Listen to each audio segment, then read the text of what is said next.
দর্শক, ম্যাজিক বাউলিয়ানার চট্টগ্রাম পর্বের audition round থেকে চূড়ান্ত পর্বে উঠেছেন 4 প্রতিযোগী।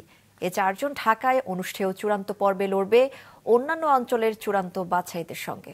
শহরের হোটেল সৈকতে শুক্রবার সকাল 9টা থেকে রাত পর্যন্ত চলে এই অডিশন রাউন্ড। মোহসেনাত শিহাবের রিপোর্ট, ক্যামেরায় ছিলেন রবিউল টিপু। সব প্রতিযোগীকে টপকে শেষ পর্যন্ত পেয়েছেন ঢাকা রাউন্ডে যাওয়ার টিকিট। উচ্ছ্বাস আর আনন্দ তাই যেন বাঁধ মানছে না। সৈয়দা হুজ্জাতুন নূরের চোখ থেকে তাই গড়িয়ে পড়ল আনন্দ অশ্রু। বাকি 3 প্রতিযোগী কেডি শুভ, মোহাম্মদ মহসিন ও কৃপা দাসও চূড়ান্ত পর্বে যাওয়াকে সৌভাগ্য বলে মানছেন।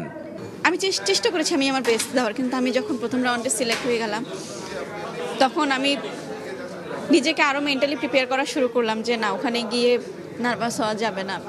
অনেক ভালো লাগছে ইয়েস কার্ডটা পেয়ে। সকাল থেকে অনেক টেনশনে ছিলাম, এক এক করে 2টা পর্ব পেরোলাম। মানে জীবনে অনেক বড় একটা স্বপ্ন ছিল ম্যাজিক বাউলিয়ানাতে অংশগ্রহণ করে কখনো ঢাকায় যেয়ে গান করব।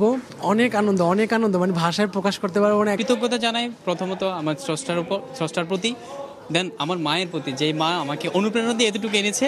এরপর আমার সন্দীপবাসী, যাদের ভালোবাসায় সন্দীপের এত আন্তরিকতা আমাকে আজকের এত দূর এই মঞ্চে আসতে আমাকে সহায়তা করেছে। প্রাথমিক বাছাই শেষে দ্বিতীয় রাউন্ডের অপেক্ষমান তালিকায় ছিলেন 21 জন। তাদের মধ্য থেকে বিচারকদের চুলচেরা বিশ্লেষণে নির্বাচিত হন এ 4 জন। আমরা সকাল থেকে সন্ধ্যা পর্যন্ত যে ফাইটটা করছি, এই লোকজ গানগুলো কিন্তু আমাদের মানব প্রেমের কথাই বলেছে, মানব ধর্মের কথাই বলেছে। দিন শেষে আমাদের মানব ধর্মের জয় হোক। এই সিলেকশন রাউন্ডে এসে আমি 2-1 জনের গান শুনে আমার কাছে মনে হয়েছে আমি চিরং থেকে যেটা চাচ্ছিলাম আমি আমার নিজের অজান্তেই আহ বলে ফেলেছি বা বাহ বলে ফেলেছি। সো আমি পেয়েছি মনে হয় 1-2 জনকে। চট্টগ্রাম অঞ্চলটাকে বলি যে একটা মানে মহাজনদের বা সাধকদের একটা পীঠস্থান, তো সেই তুলনায় কিছুটা কম হয়েছে। আজকাল মনে হয়েছে গান শুনে শুনে যে বাচ্চারা চর্চা কম করছে।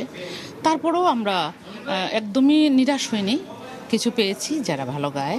এতগুলো ক্যামেরার সামনে আমরা অপরিচিত যারা রয়েছে, দূরান্ত থেকে এসছি, তো ভুল করাটাই স্বাভাবিক। তারপরেও আমরা যতটুকু দয়া মায়া রেখে, যতটুকু আদর স্নেহে, যতটুকু ওর মধ্যে প্রতিভা রয়েছে সেটুকু আমরা বের করতে আমার মনে হয় আমি পেরেছি।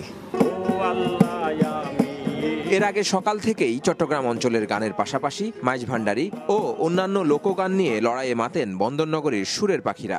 সান ফাউন্ডেশনের উদ্যোগে ও মিডিয়াকমের ব্যবস্থাপনায় এ প্রতিযোগিতার পৃষ্ঠপোষক স্কয়ার টয়লেট্রিজ লিমিটেড। মোহসেনাত শিহাব, মাছরাঙা সংবাদ, চট্টগ্রাম।